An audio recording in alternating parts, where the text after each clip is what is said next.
guest today is Gary Short. Gary, how are you? I'm great, Dave. Yeah. Thanks Yourself? for coming back to the show. Welcome back. No problem. It's been too long. It's always fun chatting. It is. Let's chat about data science because you're a data scientist. Yeah, kind of. I mean, officially, I'm a data solution architect for Microsoft, but Uh-huh. yeah, my interest and my training and what I've been doing, I guess, for the last 6 or 7 years is data science. What kind of stuff do you do?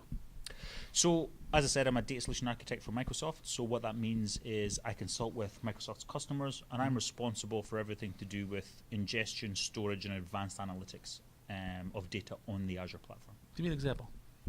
So let's say you've got a bunch of customer records, for example, customer contact records, so CRM database, and you say basically the life cycle of a customer looks like this, and you can define that in data. So one of the things that we can do is we can uplift all that data from your on-prem systems, drop it into Azure, and we can start to run machine learning on that to kind of say, well, if a customer is going to leave you, this is the kind of things that they will do before they leave. So what we can actually start to do is to predict via customer behavior the kind of things that they're going to do before they then leave you. And that allows you to put in all kinds of marketing intervention. So you can then run that model against all of your current customer contacts, and the machine learning model can then classify those things into high risk or whatever, and then for each of the classifications you've got, you can have a marketing intervention to say, well, look, we can intervene now,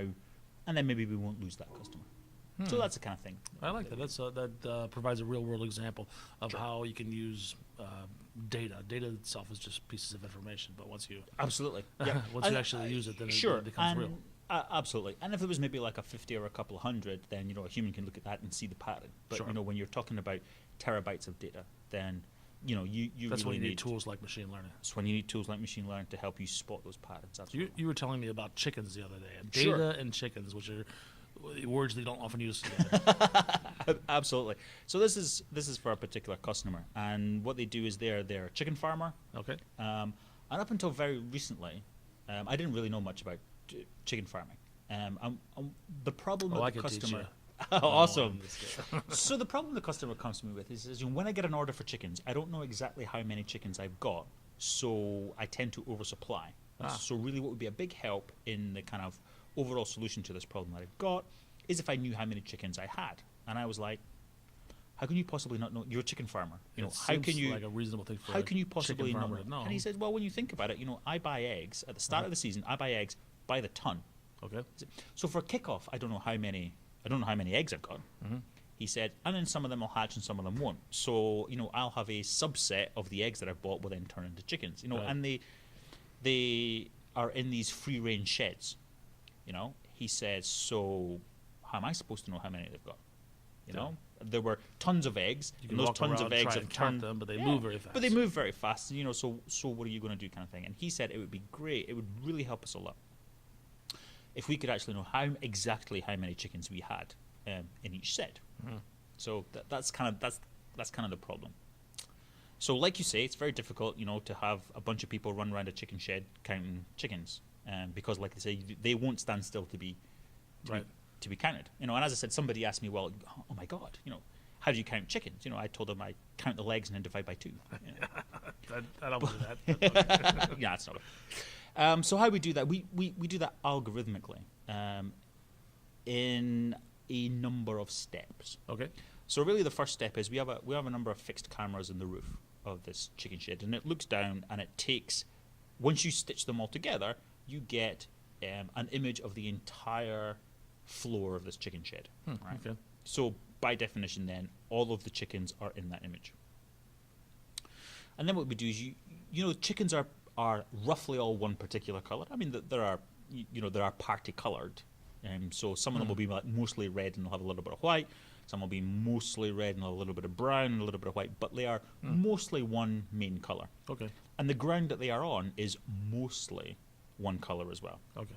So what that allows us to do is it allows us to create a function which creates a linear separation between the color that is the ground and the color that is chickens. Okay? Now once we've created that, we open up the image and we go pixel by pixel and we say, because we're only interested in chickens, we're not interested in the background. Right. So what we do is we say, we've created a linear separation which represents a threshold. So we say to each pixel, what is your intensity? Has the intensity reached the threshold that we're looking for you to be chicken? And if the answer to that question is no, then we turn that pixel black.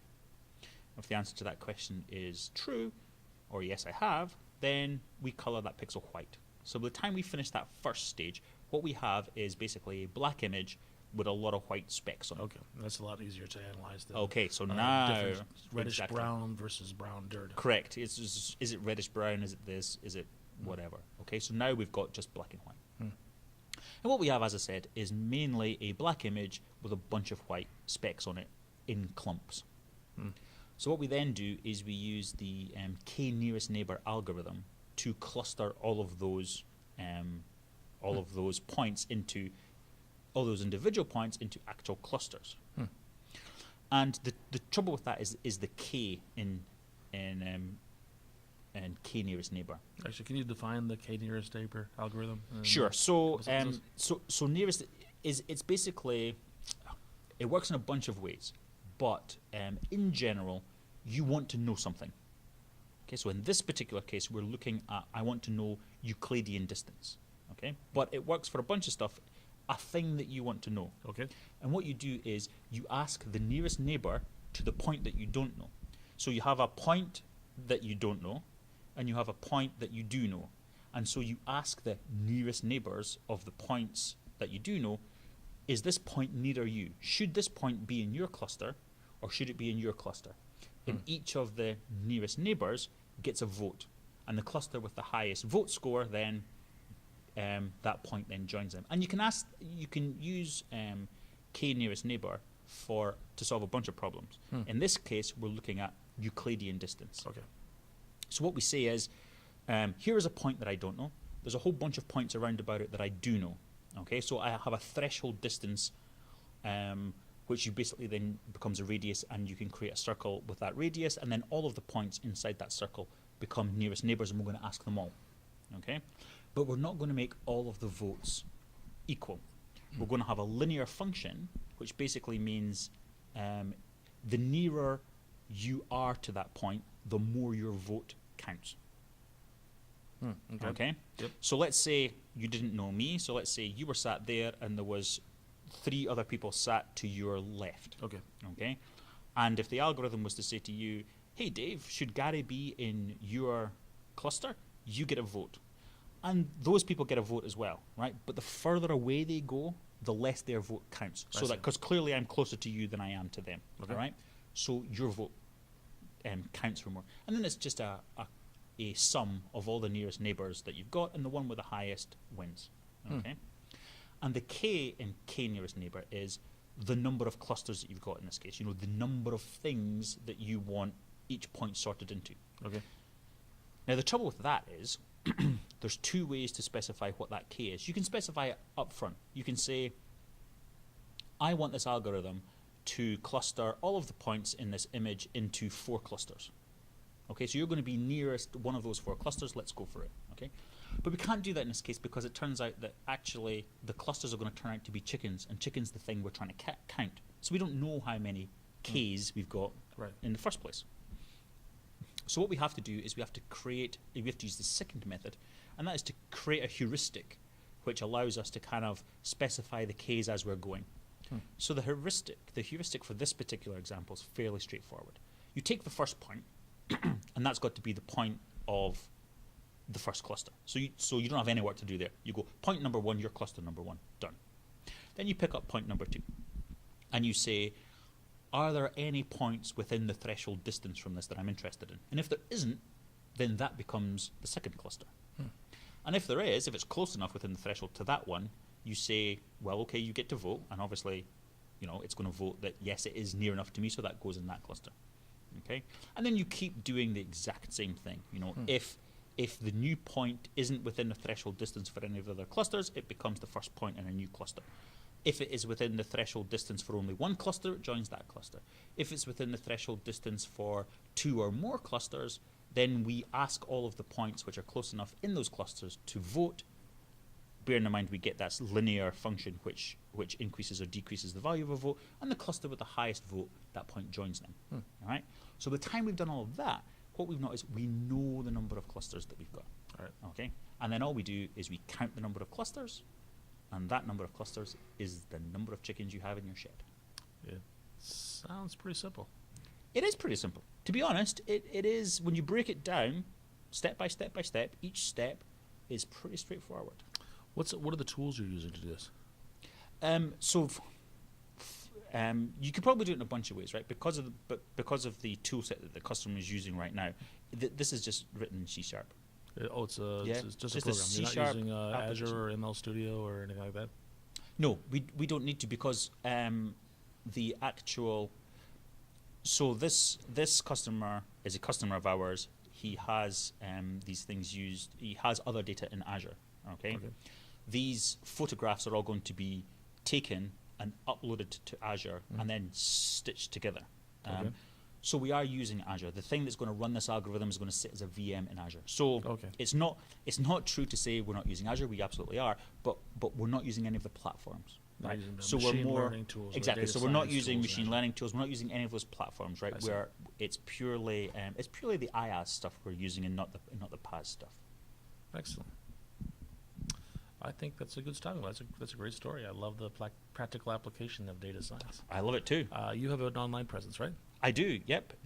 You can follow me on Twitter at Gary Short, or you can follow me on my blog, which is duncoden.it. And where are you going to speak next after you leave CodeMesh? So actually, it's not part of my job anymore. Working for Microsoft. I'm just so used to you evangelizing. I know, because I used to be an evangelist. So it's not really part of my job anymore. I mean, I like CodeMesh. Yeah. And so I make the effort to come here every year, but it's not part of my job. Right now I don't have any plans to speak at other conferences. Although all of my customers are down in London, strangely enough. So I'm in London a lot. So and you're up in Dundee, Scotland. Exactly, so that's where I live. But I'm in London a lot. So what I'm going to try to do this year is to kind of reach out to data science-y type user groups in London that I can visit in the evening. So I can kind of keep up this skill, because speaking at conferences and stuff like that is a perishable skill. So if you don't keep it up, you're gonna forget I will say how that to I've do seen it. you speak, and you're excellent at it. Well, thank you very much. So that's what I'm going to do. I'm going to reach out to user groups in London this year, and then hopefully, whilst I'm there in London doing my job anyway, then I can hang out with a bunch of guys and speak at their user groups, and generally just hang out with a bunch of data science geeks, which is always fun. Excellent. Thank you, Gary. All right, thanks a lot for inviting me, Dave. You bet.